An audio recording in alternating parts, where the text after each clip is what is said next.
And now gently do 2 more passes.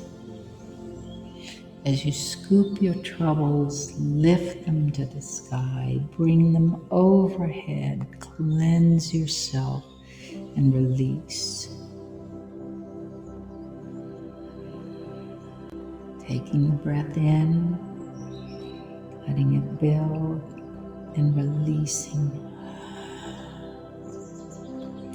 And then when you've completed, you can sit gently in easy pose, placing the wrists on the knees, and let the fingers just rest down. Or you can lay back, cover yourself up. Just go into your own breathing pattern and rhythm, and allow the release of all that negativity, all that grief, all that loss, all that change to settle into you, to breathe.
And now, if you're ready, we'll just close up.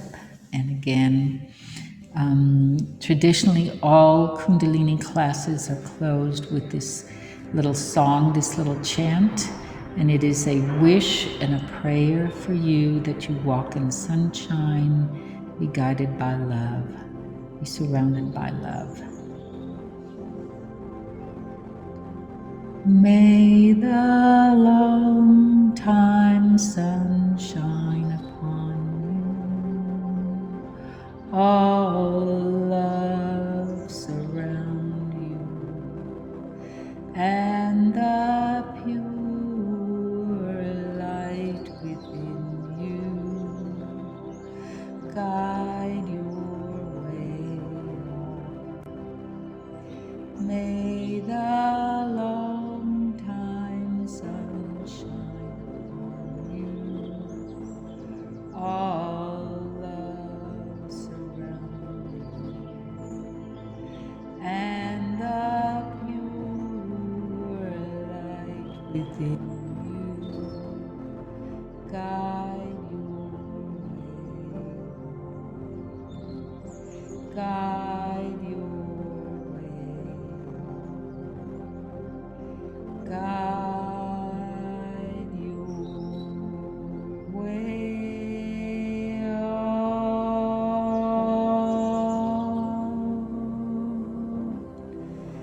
Sat Nam, and thank you all so much.